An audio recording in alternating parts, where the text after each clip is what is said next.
कहानी माँ की आखिरी इच्छा। Heart touching Hindi story. एक बार एक बूढ़ी माँ को उसके बेटे ने एक वृद्ध आश्रम में ले जाकर छोड़ा। इस माँ का ये वही इकलौता बेटा था जिसके लिए इस माँ ने जीवन भर संघर्ष किया। इस बेटे के लिए वो सब कुछ किया जो एक माँ को करना चाहिए या माँ कर सकती है, और आज भी अपने बेटे को किसी भी तरह की परेशानी ना हो इसलिए आश्रम में रहने के लिए भी तैयार हो गई। वृद्ध आश्रम में रह रही माँ हमेशा अपने बेटे को याद करती, मगर बेटा केवल साल में एक बार उसको मिलने जाता या फिर फोन पर बात कर लेता। कई साल बीत गए। वृद्ध आश्रम से बेटे को एक दिन फोन आया। उन्होंने कहा, बेटा जल्दी से आश्रम आके अपनी माँ से मिल लो, वो बहुत सीरियस है। बेटा जब अपनी बीमार माँ के पास पहुँचा तब वो अपनी आखिरी सांसें गिन रही थी।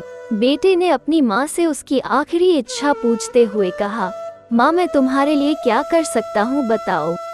माँ ने कहा, बेटा इस आश्रम में गर्मी और मच्छर बहुत ज्यादा है, यहाँ पर कुछ पंखे लगवा देना। फ्रिज ना होने की वजह से यहाँ पर हम बूढ़ों को कई बार भूखे पेट ही सोना पड़ता है, क्योंकि किसी ने दिया हुआ खाना खराब होने से नहीं बचा पाते।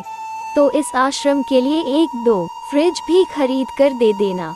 बेटे ने अपनी माँ की सारी बात सुनी और अपनी माँ से पूछा, आपने इतने साल यहाँ पर निकाल दिए पर आपने कभी भी यह बातें मुझसे नहीं कही, और अब जब आपके पास टाइम नहीं बचा है तब आप ये सब कह रही है, ऐसा क्यों? माँ ने बेटे को जवाब देते हुए कहा, बेटा मैंने गर्मी, भूख और पीड़ा सहन कर ली, लेकिन मुझे पता है जब तेरे बच्चे तुझे यहाँ पर छोड़कर जाएंगे तब तू ये सब सहन नहीं कर पाएगा, इसीलिए तेरी सुविधा के लिए मैं तुझे ये सब लगाने के लिए कह रही हूँ। दोस्तों, माँ की ये आखिरी लाइनें किसी भी बेटा या बेटी की आंखें खोलने के लिए सक्षम है। इतिहास हमेशा अपने आप को दोहराता है। अगर आप चाहते हैं कि आपके साथ अच्छा व्यवहार हो तो आपको भी दूसरों के साथ वैसा ही व्यवहार करना पड़ेगा।